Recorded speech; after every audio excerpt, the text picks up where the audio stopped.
इतिहास इसलिए लिखा जाता है ताकि अतीत को समझा जा सके, वर्तमान को बेहतर ढंग से विस्तार दिया जा सके, भविष्य के लिए सबक सीखने में मदद मिले। लेकिन औरंगजेब का इतिहास ऐसा है जिसे अतीत में भी क्रूरता और दया के खांचे में खींचा गया। वर्तमान में भी चाहे शोधकर्ता हो, सभी हो, महान शासक की सियासत औरंगजेब पर उलझी हुई है। तय है कि इसी लकीर पर भविष्य भी औरंगजेब को लेकर आपसी तकरार में शायद हमेशा उलझा रहेगा। क्योंकि अगर एक इतिहासकार ये लिखता है कि औरंगजेब दारुल इस्लाम, इस्लामिक स्टेट बनाना चाहता था, तो दूसरे इतिहासकार कुछ और लिख देते हैं। उन्होंने ये दर्ज कराया कि सीधे मंदिर तोड़ने का आदेश औरंगजेब नहीं देता था। कई इतिहासकार हैं जो ये दावा करते हैं। इतिहास के पन्नों में बहुत पन्ने इन तथ्यों से भरे हैं कि औरंगजेब कम उम्र से मूर्तियां तोड़ता था, मंदिर तोड़वाता था, ऐसा चरित्र वो रखता था। राजस्व की भरपाई के लिए गैर मुस्लिमों पर, यानी जो भी इस्लाम धर्म नहीं मानता था, उन सब पर जाजिया का टैक्स लगाता था। तो इतिहास की किताबों में इस पर बहुत स्याही खर्च हुई है कि हिंदू विरोध में मंदिर औरंगजेब ने नहीं तोड़े। मतलब एक ये पक्ष भी है। इतिहास जिस औरंगजेब पर एक नहीं हो सकता, वर्तमान भी उस पर बटा हुआ है। आज इसी पर चर्चा करेंगे। कई खास मेहमान हमारे साथ जुड़े, तालियों के साथ स्वागत कीजिए। हमारे साथ यहाँ पर डॉक्टर अजय आलोक, प्रवक्ता बीजेपी के जुड़े हुए हैं। हमारे साथ अनुराग भदौरिया, प्रवक्ता समाजवादी पार्टी के जुड़े हुए हैं। हमारे साथ विवेक श्रीवास्तव, नेता लेफ्ट के जुड़े हुए हैं। तालियों के साथ स्वागत कीजिए। डॉक्टर रुचिका शर्मा हमारे साथ, हिस्टोरियन लेफ्ट, मतलब हिस्टोरियन जुड़ी हुई है, इतिहासकार। क्योंकि देखिए, इतिहासकार भी ऐसे हैं जो कि बटे हुए इस पर दिखाई देते हैं। तो ऐसा कहा जाता है कि रुचिका जी लेफ्ट लीनिंग के साथ इस पूरी कहानी को, इतिहास को देखती हैं। तो वहीं दूसरी तरफ ताली बजाइए माखन लाल साहब के लिए, जो कि हिस्टोरियन है। अब इनके लिए कहा जाता है कि एक ऐसे हिस्टोरियन है जो जरा राइट विंग लीनिंग है। मुझे पता है कि वो इस बात से बहुत नाराज होते हैं। वो कहते हैं कि नहीं, हम अपनी बात फैक्ट्स पे कहते हैं, हम फैक्ट्स ही सुनाएंगे और इतिहास पढ़ के आपके सामने बताएंगे। बेहद खास मेहमान वीएचपी का पक्ष रखने के लिए हमारे साथ यहाँ पर जुड़े हुए विजय शंकर तिवारी जी, तालियों के साथ स्वागत कीजिए। मुझे लगता है सबका परिचय हो गया। पहले आपको जरा ये रिपोर्ट समझा देते हैं कि आज 2025 में औरंगजेब पर, औरंगजेब से जुड़े इतिहास पर इतनी बड़ी बहस क्यों छिड़ गई। थमा नहीं औरंगजेब की कब्र को लेकर सियासत में उबाल। दंगाइयों से निपटने को अब बुलडोजर बनेगा हथियार। औरंगजेब की कब्र से उपजे विवाद और फिर नागपुर हिंसा के बाद से महाराष्ट्र की राजनीति में आया उबाल थमने का नाम नहीं ले रहा है। हिंसा से झुलसे इलाके अभी पूरी तरह सामान्य नहीं हुए हैं। इधर सियासी बयानबाजी जोरों पर है, लेकिन महाराष्ट्र के CM Devendra Fadnavis action mode में आ गए हैं। शनिवार को उन्होंने दंगाइयों से सख्ती से निपटने का जो ऐलान किया, आने वाले दिनों में वो महाराष्ट्र के राजनीतिक गलियारों में बड़े मुद्दे के तौर पर गूंजेगा। ये भी तय हुआ है कि ये जितना नुकसान दंगाइयों ने किया है, इसका पूरा हिसाब निकाला जाएगा और ये पूरा नुकसान उनसे वसूल किया जाएगा। और अगर वो नुकसान के पैसे नहीं भरते हैं तो उनकी प्रॉपर्टी को बेचकर ये नुकसान भरपाई की जाएगी। तो क्या यूपी का बुलडोजर वाला फॉर्मूला महाराष्ट्र में भी उसी मजबूती से देखने को मिलेगा? कहने को सीएम देवेंद्र फडणवीस ने कहा कि महाराष्ट्र का अपना फॉर्मूला है, लेकिन फिलहाल उनके तेवर सख्त दिख रहे हैं। उन्होंने सोशल मीडिया पर माहौल बिगाड़ने वालों से भी निपटने का ऐलान कर दिया है। देखिए, महाराष्ट्र में हम लोग अपने तरीके से कार्रवाई करते हैं। जहां बुलडोजर चलाने की आवश्यकता होगी वहां चलेगा। जहां गलत काम होगा उसको रौंदा जाएगा, किसी को बख्शा नहीं जाएगा। फिलहाल हालात संभालने के लिए सरकार पूरी तरह एक्शन मोड में है। सीएम फडणवीस ने एक तरफ जहां कई विभागों के आला अधिकारियों को बैठक में तलब किया, वहीं महिला पुलिसकर्मियों से बदसलूकी की जांच क्राइम ब्रांच को सौंप दी गई है। नागपुर हिंसा में पुलिस ने भी ताबड़तोड़ एक्शन लिया है। अब तक 13 एफआईआर हो चुकी हैं, जबकि 110 से ज्यादा लोगों को गिरफ्तार किया गया है। इतना ही नहीं, विदेशी साजिश की भी लगातार पड़ताल की जा रही है। लेकिन महाराष्ट्र सरकार के लिए सियासी तौर पर मौजूदा हालात को संभालना उतना आसान भी नहीं होगा जितना सतही तौर पर दिख रहा है। डिप्टी सीएम अजित पवार के बयान के बाद से सवाल ये भी उठ रहे हैं कि एक संवेदनशील मुद्दे पर आखिर सीएम और डिप्टी सीएम के बयानों की लकीरें अलग अलग दिशा में क्यों जा रही हैं? हमारी मुस्लिम भाई बहनों को जो भी आंखें दिखाएगा, दो गुटों में झगड़ा लगाकर अमन शांति को भंग करेगा और कानून को अपने साथ में लेने की बात करेगा, तो वो कोई भी हो उसे किसी भी कीमत पर बख्शा नहीं जाएगा, माफ नहीं किया जाएगा। अजीत पवार ने ये बयान ऐसे वक्त पर दिया जब उनकी सरकार दंगाइयों से निपटने को सख्त कदम उठा रही है। पिछले सोमवार को नागपुर में दो समुदायों के बीच भड़की हिंसा के बाद से तनाव को देखते हुए पुलिस ने 9 थाना क्षेत्रों में कर्फ्यू लगा रखा है। इस बीच नागपुर हिंसा को लेकर फडणवीस सरकार पर लगातार हमले हो रहे हैं। असदुद्दीन ओवैसी ने सीधे सीधे सरकार पर निशाना साधा है और उसे इस तरह पूरी हिंसा के लिए जिम्मेदार ठहराया है। एक महाराष्ट्र का मुख्यमंत्री बोलता है, इस तरह का बयान उसके वजीर देते हैं कि वो निकाल देंगे, और फिर जब गड़बड़ होती बोलते नहीं नहीं वो पिक्चर की वजह से गड़बड़ हुई। अच्छा, पिक्चर की वजह से गड़बड़ हुई? तुम क्या कर रहे थे? तुम्हारा ही शहर है ना नागपुर। उधर दिग्विजय सिंह ने भी महाराष्ट्र सरकार को घेरते हुए आरोपों की झड़ी लगा दी है। द्वारका प्रसाद मिश्रा जी कहा करते थे कि किसी भी प्रदेश में दंगा तब होता है जबकि मुख्यमंत्री चाहे तो, अगर नहीं चाहे तो कभी दंगा नहीं होगा। सियासी फिजा में तैर रहे इन बयानों का संदेश साफ है। सख्त एक्शन से हालात बेशक जल्द ही सामान्य हो जाएं, लेकिन महाराष्ट्र की राजनीति में आया उबाल इतनी जल्दी थमने वाला नहीं है। आज तक ब्यूरो। औरंगजेब क्रूर शासक था, आक्रांता था, नहीं था, तरह तरह से इतिहास उसके बारे में लिखा गया है। लेकिन आज की चर्चा मजार को लेकर है, क्योंकि बीजेपी हो, जो हिंदू संगठन है, वो एकदम आक्रामक हो गए कि भाई उसके मजार को हटाने की जरूरत है। क्या इतिहास में मजार हटाकर हम किसी आक्रांता के खिलाफ एक्शन लेकर इतने दशकों, इतने सदियों के बाद कुछ न्याय पा पाएंगे? ये तमाम ऐसे मुद्दे हैं जिस पर आजकल खूब चर्चा होती है। तो अजय आलोक जी, गड़े मुर्दे उखाड़ने की जरूरत क्यों पड़ रही है? औरंगजेब को ऐसा तो नहीं है कि बीजेपी अभी शासन में आई है, क्यों हो रहा है? औरंगजेब के इर्द गिर्द इतना विवाद क्यों हो रहा है? देखिए, विवाद, अंजना जी बात समझिए, हमारा कोई विवाद ये नहीं है कि औरंगजेब की कब्र है, उस एसआई मॉन्यूमेंट है, भारत सरकार प्रोटेक्ट कर रही है, महाराष्ट्र सरकार प्रोटेक्ट कर रही है, वो सब अपनी जगह पर है। यहाँ पे बात कहाँ पे आई? यहाँ पे बात आई औरंगजेबी सोच से। हमें उस सोच से दिक्कत है जो आज भी औरंगजेब से अपने आप को आइडेंटिफाई करती है। मैं भारत के मुसलमानों को औरंगजेब या मुगलों की औलाद नहीं मानता हूँ। मैं मानता हूँ कि भारत का मुसलमान 99.5% कन्वर्टेड हिंदू है। उसके औरंगजेब मुगल कहाँ से आ गए भाई? क्यों किसी अबू आजमी ताजमी या फालतू जैसे व्यक्ति को ये कहने की जरूरत पड़ेगी कि अब औरंगजेब बहुत बड़ा शासक था, उसने बहुत बड़े हिंदू मंदिर बनवाए? बिल्कुल गलत बात है ये।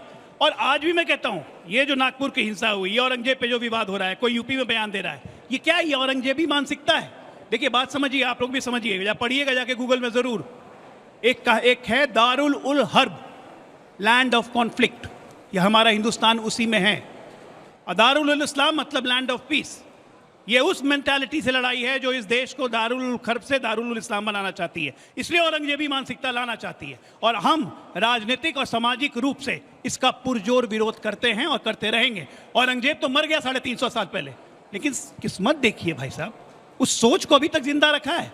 ये सोच माननी जरूरी है इस देश में। और एक बात और खत्म करता हूं मैं, इसको कवर अप करने के लिए कहा जाता है गंगा जमुनी तहजीब खत्म हो जाएगी, गंगा जमुनी तहजीब। अरे कहां थी इस देश में गंगा जमुनी तहजीब? जब पार्टीशन के वक्त हमारे 10 लाख हिंदुओं को मार दिया गया था, कहां थी गंगा जमुनी तहजीब? जब कॉल दिया गया था डायरेक्ट एक्शन डे कैलकाटा में, कहां थी गंगा जमुनी तहजीब? पिछले 70 साल से दंगों में हिंदू को मारा जाता है, कहां थी गंगा जमुनी तहजीब? और उसके बाद हर बात पे गंगा जमुनी तहजीब।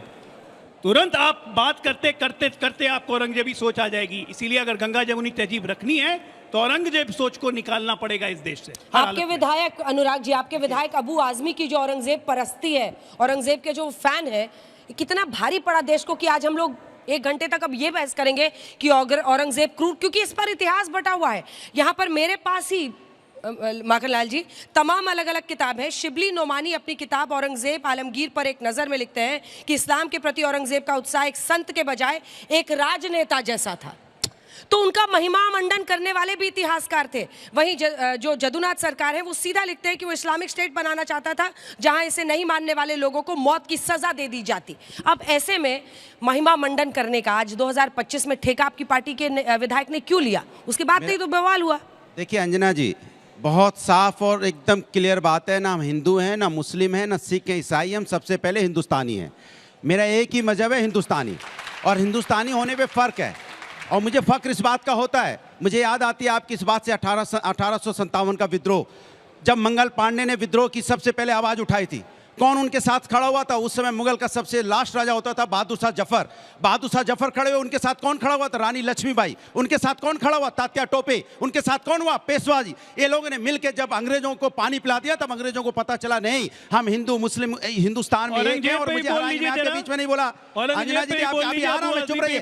तो इनको ये लगा कि अंग्रेजों को लगा कि ये हिंदू मुस्लिम एक साथ मिलकर मुझे यहाँ से खदेड़ देंगे, तो उन्होंने क्या लाया? बांटो राज करो। बांटो राज करो की राजनीति आज भारतीय जनता अपनाना चाहती है। इन्होंने ये इस तरह की राजनीति क्यों कर रहे हैं? 2014 में इन्होंने जो आपको वादे किए थे, इनको पता है वो वादे ये पूरे नहीं कर पा रहे हैं, तो हमारे आपके बीच में नफरत की राजनीति कर रहे हैं। मैं आपसे पूछना चाहता हूं, कौन कहता है इस देश में औरंगजेब महान है? किसी ने औरंगजेब महान नहीं बताया। अबू आजमी कहते हैं। मेरी बात सुन लीजिए, मेरी बात सुनिए। अबू आजमी ने, मेरी बात सुनिए, आपके नेता अबू आजमी ने जब बोला तो उन्होंने ये भी बोला मैं अपने शब्द वापस लेते हैं, लेकिन भारतीय जनता पार्टी के लिए मौका है।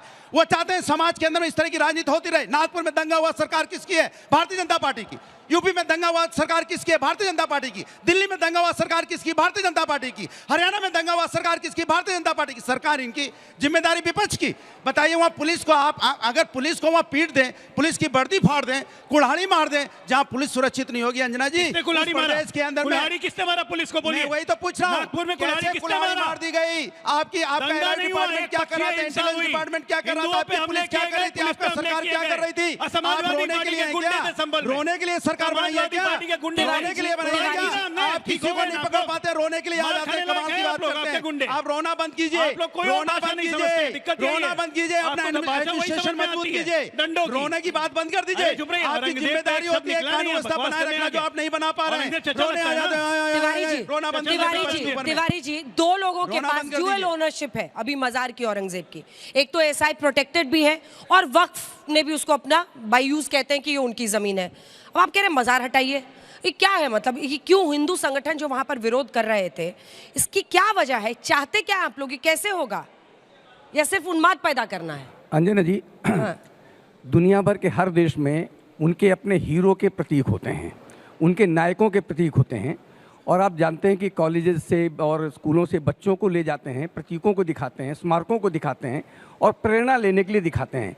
औरंगजेब की प्रतीक में जाकर क्या दिखाएंगे? आकर के क्या बताएंगे कि ये वही औरंगजेब है जिसने अपनी बहन को 20 साल की कैद में डाल दिया क्योंकि वो सूफीज़म की पक्षधर थी। उसने अपने पिता शाहजहाँ को कैद में डाल दिया क्योंकि वो सत्ता पाना चाहता था। उसने अपने 2 भाइयों को मार दिया केवल सत्ता के लिए। उसने देश भर के सैकड़ों मंदिरों को तोड़वाया क्योंकि उसने अपना इस्लाम स्थापित करना था। जजिया कर केवल मुस्लिमों को छोड़ करके उसने सब पर जजिया लगा दिया, अतिरिक्त टैक्स लगा दिया। क्या ये सब कुछ किसी नायक को बताने के लिए उसका प्रतीक होना चाहिए क्या? अरे हम तो उस देश के रहने वाले हैं जहां रावण का कोई प्रतीक नहीं मिलता, देश में कंस का कोई प्रतीक नहीं मिलता। उनके पुतलों को हम जलाते हैं, होलिका दहन करते हैं। ये उस देश की परंपरा का विषय है। उस देश में किसी भी औरंगजेब का प्रतीक क्यों होना चाहिए? और ऐसे जो खलनायक हैं वो किसी देश को कोई रास्ता नहीं दिखा सकते, पथ नहीं दिखा सकते। इसलिए औरंगजेब जैसे जो अत्याचारी दुर्दांत पूरे सम्मान के साथ पूछ रही हूं, ये सब तो बहुत अच्छी बातें हो गई, पर अरे कानून से चलिएगा ना। अगर एएसआई प्रोटेक्टेड है साहब, वक्फ की प्रॉपर्टी है, हम तो मजार उखाड़ेंगे, ये तो तमाशा हुआ ना। फिर एक मिनट समझ नहीं, मतलब समझ के साथ चलना होगा ना कि डुअल ओनरशिप है उस प्रॉपर्टी की। एएसआई प्रोटेक्टेड मॉन्यूमेंट पर हमला करना आपके खिलाफ कानूनन अंजना जी बहुत बढ़िया बात कही। मोन्यूमेंट के खिलाफ हमने नागपुर में लोकतांत्रिक ढंग से हमने प्रदर्शन किया, हमने शासन को कहा, हमने वहां पर जाकर कुछ नहीं किया जा सके। हमारा ये अधिकार है कि लोकतांत्रिक ढंग से किसी बात को उठा सकते हैं। विवेक जी मेरा ये कहना है कि किसी को भी हीरो और किसी को भी विलन आप किस आधार पर बनाते हैं? आप बनाते हैं तथ्यों के आधार पे, इतिहास के आधार पे, मन के आधार पे, वोटों के लिए, चुनाव जीतने के लिए नहीं। औरंगजेब का शासन इस देश के ऊपर 50 साल तक था। माखन लाल जी हिस्टोरियन है, ये भी हिस्टोरियन है, सब बैठे हुए हैं। पहली चीज़ जो औरंगजेब के खिलाफ बोली जाती है कि उसने अपने भाई को मारा, उसने अपने पिता को जेल में डाला, उसने अपनी बहन को इम्प्रिजन किया। मैं दसियों ऐसे हिंदू राजाओं का नाम बता सकता हूं, अजातशत्रु, सम्राट अशोक, नंद, राणा सांगा, एक लंबी लिस्ट है। राजा राजा होता है, राजा डेमोक्रेटिक इलेक्टेड नहीं होता। राजा की कमियों को धर्म से आंकना सबसे बड़ी गलती है। ठीक है, आप ये कहना चाहते हैं कि मुगलों ने हिंदू राजा ने प्लीज हिंदू राजा मुस्लिम राजा में यही फर्क है। क्या हिंदू राजा ने हिंदू का विस्तार किया, कब हिंदू बनाए गए तलवार की धार पे? नहीं, होल्ड ऑन, मुसलमान बनाए गए तलवार की धार पे। आज जब आप वेलकम ही नहीं करते थे। नहीं, सुनिए आप, सुनिए, इसमें कोई फालतू की बात नहीं है। काउंटर क्वेश्चन है विवेक जी, इधर देखिए, फैक्ट्स पर होगा, ओपिनियंस पर नहीं होगा।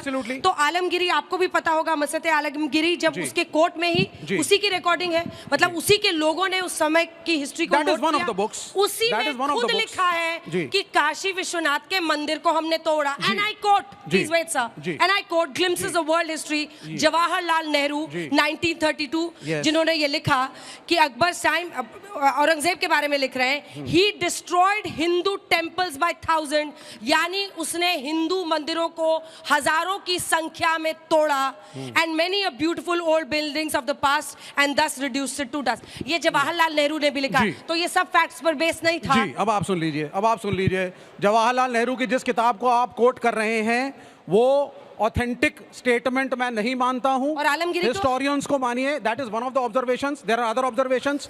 उन्होंने आपके महाकाल के मंदिर में धन का दान भी दिया, जमीन के पट्टे भी दिए। मैं 50 मंदिरों की लिस्ट अभी लेकर के बैठा हुआ हूं, मैं आपको गिना दूंगा जहां जहां राजपूत राजाओं से उनकी दोस्ती थी, उन्होंने मंदिरों में दान दिया। दूसरी बात सुनिए, शिवाजी की सेना के अंदर के फैन लग रहे हैं मुझे औरंगजेब के। मैं हिस्ट्री की बात करता हूं, फैन होने की जरूरत नहीं है, फैन होना गलत है। सोर्स कोड कीजिए ना। अब आप सुनते रहिए ना, सोर्स कोड कीजिए, आप सुनिए, सोर्स कोड कीजिए, दो मेन सोर्स कोड कीजिए, कहां पे दान किया, किस राजा को किया, एंड सोर्स। हां बिल्कुल, अब आप सुनते रहिए। इन्होंने बिल्कुल नो इन्होंने, I am quoting my sources, please quote your source और take back your words. Rana Jaswant Singh और राजा जय सिंह दो मेन सिपह सालार थे औरंगजेब के। आप नहीं, आप सावरकर की किताब पढ़ लीजिए, आप सावरकर की किताब पढ़िए। सावरकर को आप सोर्स, एक मिनट, जब ये राइट टाइम के लिए let's discuss authentically, let's quote source. जब भी हम कुछ फैक्ट बताएं, सोर्स कोट करते हैं, तब अच्छा रहेगा। जो हिंदू धर्म में विश्वास ही नहीं करता उस पे इतना समय क्यों बर्बाद कर रहे हैं आप?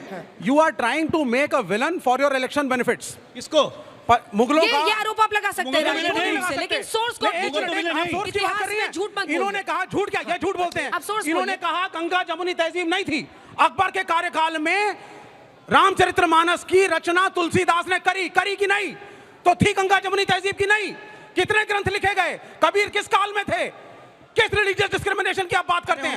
आपको सूट करता है कि सारे मुगलों के ऊपर आप उंगली उठाइए। से मतलब है कोई लेना जो लैंड रेवेन्यू सिस्टम आज भी सुनिए, जो लैंड रेवेन्यू सिस्टम, चलिए अब दो इतिहासकारों का, राजनेताओं का टाइम अप, राजनेताओं का टाइम अप सर, राजनेताओं का टाइम अप। और अगली बार जब भी कुछ बोलिए आप लोग प्लीज अपना सोर्स कोड कीजिए, नहीं तो मत बोलिए। अब बता के बोले कि हम ऐसे यहाँ पर हवाबाजी करने के लिए आए, लफबाजी करने के लिए आए।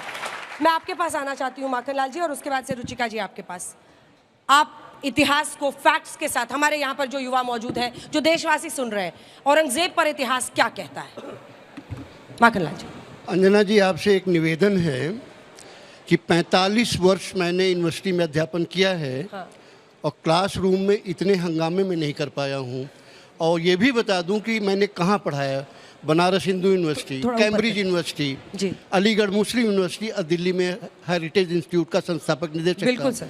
कृपया मुझे इस कोलाहल से बचाइए। हाँ, मेरा संरक्षण है सर। आप किसी भी बादशाह की, किसी भी उसके आकलन, उसके चरित्र का, उसके साम्राज्य का, उसके शासनकाल का किसी एक घटना से नहीं होता, ये हमेशा ध्यान रखिएगा।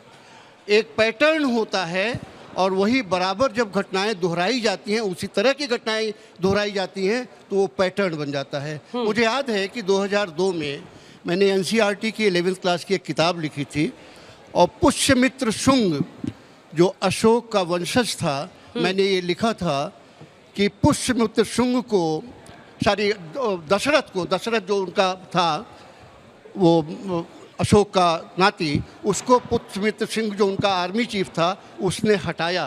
और किताब में मैंने ये लिखा, this is the only example right from Vedic time till about 12th century AD, only example where a king was removed forcibly.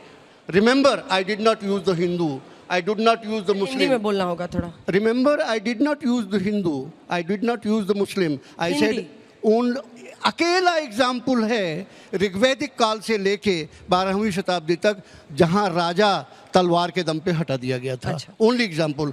इस पर जानते हैं क्या कहा, कमेंट किया गया? इनडायरेक्टली वो ये कह रहे हैं मक्खनलाल जी कि 12वीं शताब्दी के बाद ये कार्यक्रम रेगुलर हो गया। और ये बात किसने कही थी? नाम ले रहा हूँ आज, इरफान हबीब साहब ने। और उन्होंने मुझसे कहा कि भाषा पे अधिकार होने का ये कमाल होता है कि आप बिना कुछ कहे सब कुछ कह गए। ठीक है, ये एक घटना है जिसको मैं बताता हूँ कैसे कभी कभी दूर तक ले जाके इंटरप्रेट करते हैं। औरंगजेब के बारे में बहुत ज़्यादा सोचने की जरूरत नहीं है, बहुत ज़्यादा बिखरने की जरूरत नहीं है। कहानी बताने आई, 2 किताबें हैं, एक है माशरे आलमगीरी और दूसरा है फतवाए आलमगीरी। फतवाए आलमगीरी कुछ मिला के 22 वॉल्यूम में हम लोग एडिट कर रहे हैं, उसका ट्रांसलेशन अंग्रेजी हिंदी में अभी नहीं आया है। फतवाए आलमगीरी के जो है, माशरे आलमगीरी 1947 में जगन्नाथ सरकार ने अंग्रेजी में किया था। और ये औरंगजेब काल के रिकॉर्ड्स हैं, official record. Remember, Anurag ji मुस्कुरा रहे हैं क्योंकि वो सुन चुके हैं, लेकिन अभी अपने को रोके रखिए। तो वो ऑफिशियल, समय कम है, जल्दी बोलिए तो हम अपने आपको जवाब दे दूं। साहब, हमने तो आपसे नहीं कहा कि आप जल्दी खत्म कीजिए, अब आप मुझसे कह रहे हैं। उनके लिए बहुत जल्दी है। बहुत अच्छा है। माशरे आलमगीर औरंगजेब की कोर्ट का रिकॉर्ड है, उसी तरह से जैसे सुप्रीम कोर्ट में जो बात कही जाती है, रिकॉर्ड की जाती है, उसी के बेसिस पे जजमेंट इसको कोर्ट ऑफिशियल से रिकॉर्ड करते हैं। कोर्ट का ऑफिशियल रिकॉर्ड, उसमें पूरा जिक्र है काशी विश्वनाथ क्यों तोड़ा गया, औरंगजेब ने ऑर्डर दिया। मथुरा मंदिर रमजान के महीने में उसने ऑर्डर दिया। इसी तरह से राजस्थान है, गुजरात है, महाराष्ट्र है, कम से कम 127 मंदिरों के तोड़े जाने का जिक्र माशरे आलमगीरी में है, उसके खुद के रिकॉर्ड में, खुद के अपने रिकॉर्ड में है।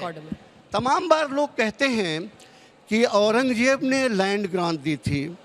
मैंने अपने पिछले 16 दिन इसी पर बिताए कि मैं जरा ओरिजिनल रिकॉर्ड देखूं कि कहाँ लैंड ग्रांट दिया गया है। और मैं जहाँ तक पहुँचा, मैं आपको बता दूं, जितने लोग भी कहते हैं कि औरंगजेब ने लैंड ग्रांट दिया, यहाँ दिया वहाँ दिया, कोई ओरिजिनल सोर्स, ओरिजिनल औरंगजेब के फरमान या ऑर्डर आज तक मुझे नहीं मिले। सारा रिकॉर्ड बेस्ड है। मतलब विवेक जी इमेजिन कर रहे थे, काल्पनिक बातें कर रहे थे। आपको आवाज दे दें, आपको सुन लीजिए। Let him finish. So please, after that, Dr. Ruchika कर रहे हैं। विवेक जी, don't counter him, please. No, please, he has agreed to come just because he doesn't want to be part of this. आपने सोर्स नहीं सुना, दुख कूद पड़े। इलाहाबाद में एक है Sarveshwari degree college. Sarveshwari degree college में एक लेक्चरर थे प्रदीप केसरवानी, इतिहास के लेक्चरर थे। उन्होंने फेक डॉक्यूमेंट्स के आधार पर, वो डॉक्यूमेंट्स ओरिजिनल नहीं है, ये आप जान लीजिए। नहीं, प्लीज अलाउ, फिर बीच में आप बोल रहे हैं। You have all the time on the earth. Let him complete. You can not interrupt me, you can not allow me to stop asking. आप मुझे बात पूरी कर लीजिए, you have all the time. हाँ, बोलिए माखनलाल जी, बोलिए। तो ये प्रदीप केसरवानी का लेख है। उस लेख को कोट किया विशंभरनाथ पांडे ने। विशंभरनाथ पांडे इलाहाबाद म्युनिसिपल कॉर्पोरेशन के कांग्रेस के नेता थे, वो चेयरमैन हुआ करते थे, बाद में उड़ीसा के गवर्नर बने। सारा रेफरेंस घूम फिर के वहीं से लिया। औरंगजेब को दानी बनाने का एक पूरा रैकेट चला, पूरा जलेबी वहीं बना दी गई। कोई ओरिजिनल सोर्स नहीं दिया गया है। मैं फैक्ट्स क्लियर कर दूं। डॉक्टर रुचिका, औरंगजेबी सोच की बात हो रही है यहाँ पर, तो मैं 2 एग्जाम्पल्स लेके आना चाहती हूँ औरंगजेबी सोच के। आप जाकर ये चेक कर सकते हैं, बाकायदा सोच दूंगी मैं। औरंगजेब ने 1667 में आसाम पे अटैक किया था। वहाँ पर एक मंदिर है उमानंद करके, गुवाहाटी में उमानंद टेम्पल। वहाँ पर बाकायदा लिखा हुआ है कि जब औरंगजेब ने अटैक किया तो यहाँ पर एक प्रीस्ट थे सौदामन ब्राह्मण। उनको असम के राजा, जो अहोम राजा थे, उन्होंने काफी सारे ग्रांट्स दिए थे। तो औरंगजेब ने ना केवल वो ग्रांट्स जारी रखे बल्कि उनको एडिशनल ग्रांट्स दिए। आप जाकर देख सकते हैं, बाकायदा उमानंद टेम्पल पे ग्रांट है, ये कोई फेक डॉक्यूमेंट्री नहीं है। औरंगजेबी सोच नंबर 2, एग्जाम्पल नंबर 2, बनारस में एक सेंट थे, उनका नाम था भगवंत गोसाई। रामजीवन गोसाई और भगवंत गोसाई 2 सेंट्स थे। तो भगवंत गोसाई एक हवेली में रहते थे, अपना वहाँ पे वो संत थे, वहाँ उनको लोग मिलने आते थे। तो उनको लोगों ने परेशान करना शुरू कर दिया, उनको एज अ संत उनकी काम नहीं करने देते थे। तो उन्होंने औरंगजेब को लिखा, उनके बेटे ने औरंगजेब को लिखा। तो औरंगजेब ने फरमान जारी करा 1691 एडी में। आप जाके वो फरमान भी देख सकते हैं, रिकॉर्ड्स में मौजूद है, रामपुर रजा लाइब्रेरी में जाके देख सकते हैं, ठीक है। वहां पर बाकायदा लिखा हुआ है कि आप बिल्कुल भी भगवंत गोसाई को तंग नहीं करेंगे, उनका काम उनको करने देंगे, उनको संत बनना है, उनको बाकायदा अपनी पूजा करने का पूरा हक है। अगर किसी ने रामपुर रजा लाइब्रेरी में उनका फरमान है, आप जाकर देख सकते हैं, आप जाकर कोर्ट ऑफिशियल्स का रिकॉर्डेड फरमान, बिल्कुल बिल्कुल। उसके ऊपर शाह आलमगीर की, मेरे को फारसी आती है मैडम, उसके ऊपर शाह आलमगीर की बाकायदा मुहर है। तो मैं फारसी में भी पढ़ के वो आपको फरमान बता सकती हूँ, ऐसा कुछ नहीं। तीसरा एग्जाम्पल मैं एक देना चाहती हूँ, हम सिर्फ मासीर आलमगीरी को कोट करते हैं, संस्कृत सोर्सेज को क्यों नहीं कोट करते औरंगजेब के बारे में? 2 संस्कृत सोर्सेज का मैं एग्जाम्पल देना चाहती हूँ। ब्रह्म विलास करके है 1700 एडी में, और एक 1670 एडी में लिखा गई थी पद्मनंदी पंचविशिका। दोनों में लिखा हुआ है कि औरंगजेब बहुत ही पावरफुल रूलर हैं, बहुत ही ताकतवर रूलर हैं, और उनके राज्य में रिलीजियस टॉलरेंस बहुत है। मतलब हर धर्म को अपने धर्म की प्रचार करने की पूरी आजादी है। ये जैन सोर्सेज में लिखा हुआ है। तो उस आजादी में मंदिरों को तोड़ना कैसे शामिल हुआ? मंदिरों को तोड़ने की बात आई है। कॉन्ट्रडिक्शन देखते हैं। Let me finish. Please answer a counter question. नहीं, ma'am, let me finish giving my sources, then I'll answer your question.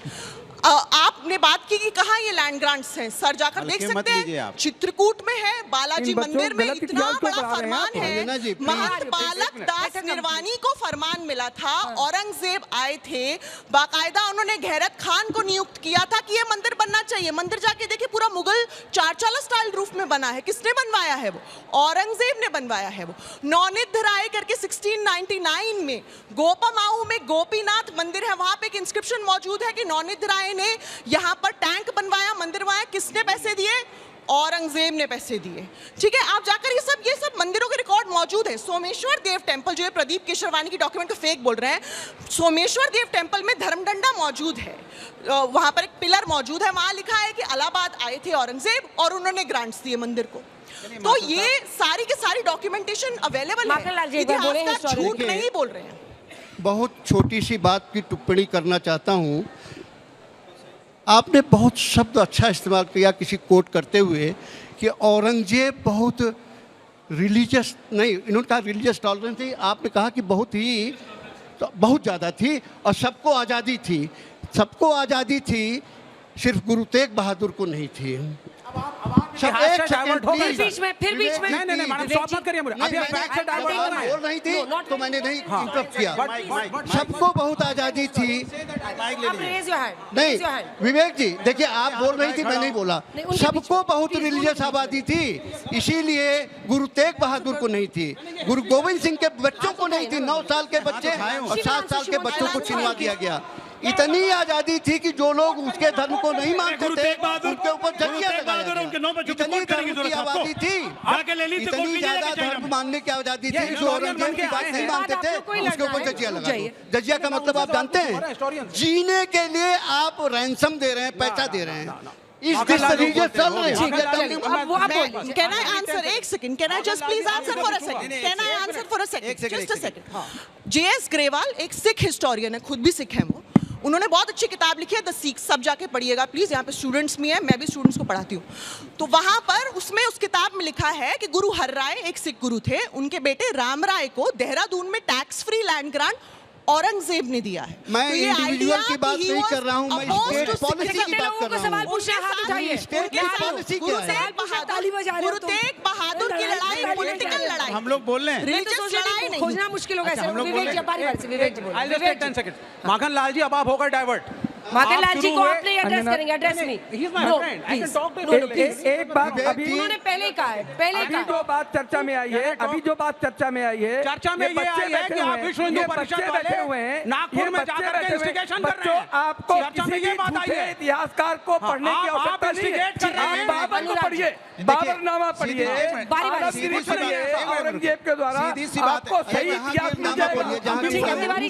झूठे इतिहासकारों की बातों को सुनने की आवश्यकता नहीं है। एक सेकंड, अब सवाल एक सेकंड, नहीं सवाल एक मिनट रुक जाओ। सवाल ये है कि दो हिस्टोरियन अपनी अपनी बातें कह रहे हैं, इतिहासकार। आप बताइए, इनका झगड़े में हम लोग का नुकसान आप क्यों कर रहे हैं भारतीय जनता पार्टी? ये बताइए।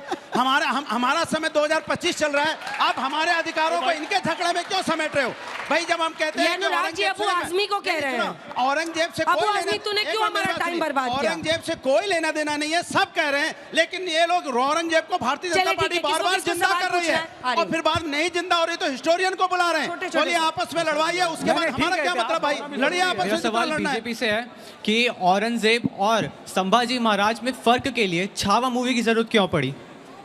कोई औरंगजेब और संभाजी महाराज के लिए छावा की जरूरत नहीं पड़ी। देश का इतिहास सबको ही जानते हैं जो पढ़े लिखे हैं। पिक्चर एक होती है, ये गांव-गांव तक जाती है। आज हम लोग यहाँ न्यूज पे क्यों बैठे हुए हैं?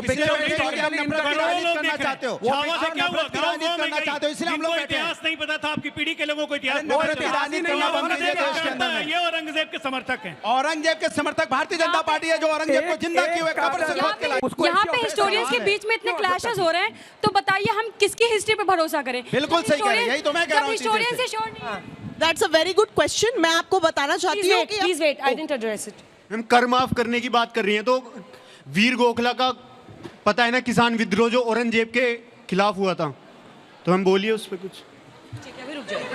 अरे किसान तो अभी भी धरने पे बैठा है जो ये सुनने को नहीं तैयार है। ओ भाई साहब, किसान एक साल से धरने पे बैठा है जो सुनने को नहीं तैयार है। ये थामिए। अगर औरंगजेब ने इतने सारे मंदिरों में दान किया ही था तो उसको हजारों मंदिर तोड़ने की जरूरत क्या पड़ी? तीन चार ही ऐसे सवाल पूछो। मैम मैं ये पूछना चाहता हूँ कि आज आखिर ऐसी कौन सी मजबूरी है जो औरंगजेब जैसे क्रूर शासक को डिफेंड करने पे मजबूर कर दे रही है? दूसरा नहीं कर रहा है। आज मैं देश के सर्वश्रेष्ठ न्यूज नेटवर्क पे खड़ा होकर एक सबसे पहले तो क्लैरिफाई कर देना चाहता हूँ, बीइंग एन इंडियन मुस्लिम, कि हम मर्यादा पुरुषोत्तम श्री राम को अपना आदर्श मान सकते हैं, लेकिन औरंगजेब जैसे क्रूर शासक को अपना आदर्श नहीं मान सकते। जवाब दे दो अंजना जी, जवाब। अंजना जी जवाब। सवाल पूछ रहे हैं, अंजना जी जवाब। अंजना जी के नाम इसका जवाब।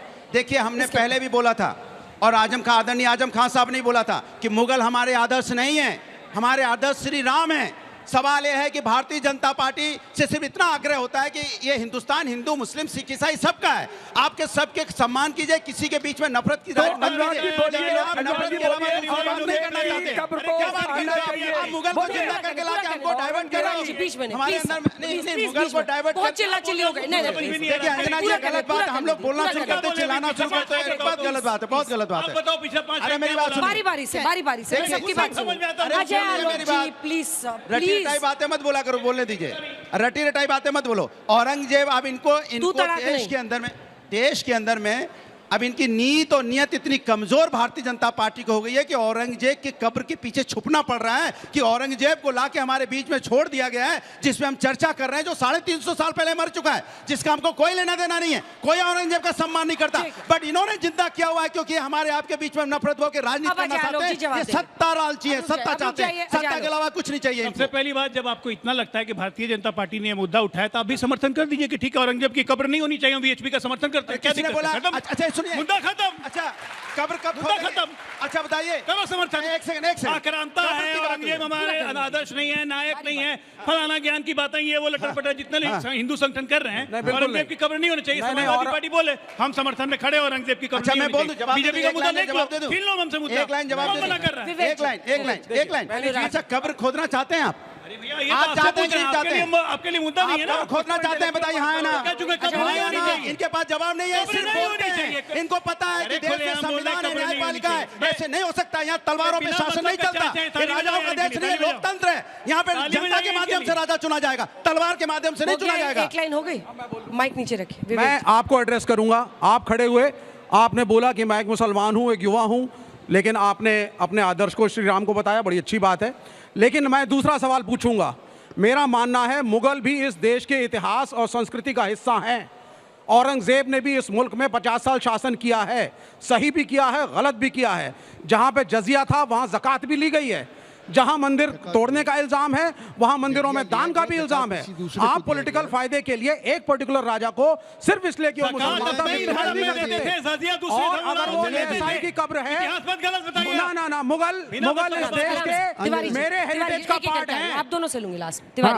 विवेक जी, मैं कहता हूं कि मुगल यहाँ के संस्कृति के हिस्सा नहीं है। पहले बात ये है, सुनो मैं बताता हूँ। ये जो गंगा जमनी तहजीब, भाईचारा, ईश्वर अल्लाह, ये सब एक है, ये कहकर को जो संस्कृति के नाम पर परोसने की कोशिश की गई है, ये लोगों को भ्रम में डालने के लिए। ईश्वर अल्लाह कैसे हो सकते हैं?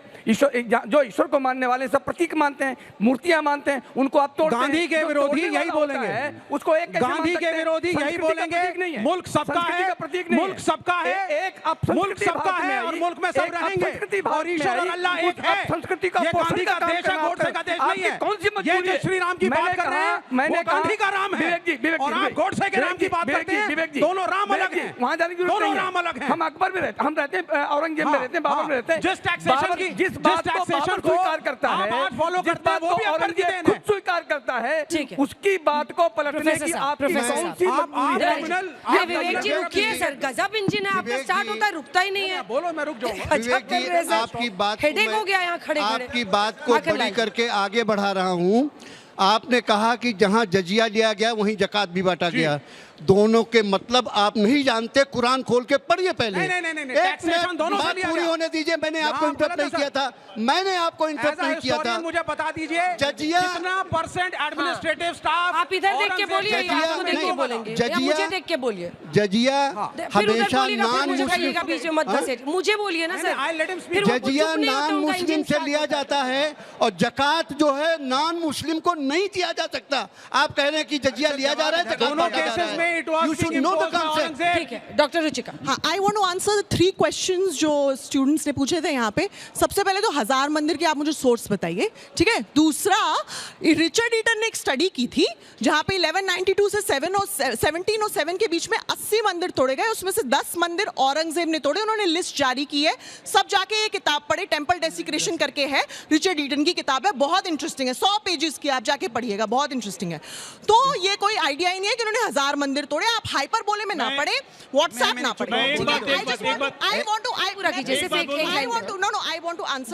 टाइम नहीं मैडम। एक स्टूडेंट ने मुझसे पूछा था मैं किस हिस्टोरियन को बिलीव करूं, मैं किस हिस्टोरियन तो सम्मान करो भाई, किस हिस्टोरियन को बिलीव करूं। मैं आपको बताना चाहती हूं कि अगर आप एक तरफा हिस्ट्री सुन रहे हैं तो आप इनकम्प्लीट हिस्ट्री सुन रहे हैं। आप कंप्लीट हिस्ट्री सुनिए, अगर इनकम्प्लीट हिस्ट्री बता रहे हैं,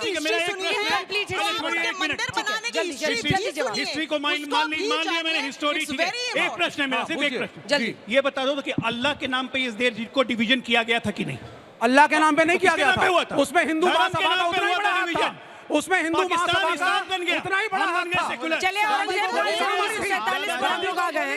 तालियों के साथ आप सभी का बहुत बहुत धन्यवाद हमारे साथ जुड़ने के लिए। औरंगजेब को लेकर आज 2025 में भी न सिर्फ इतिहासकार बल्कि समाज भी बटा हुआ दिखता है, ऐसा कम से कम इस डिबेट में जरूर साबित हो गया।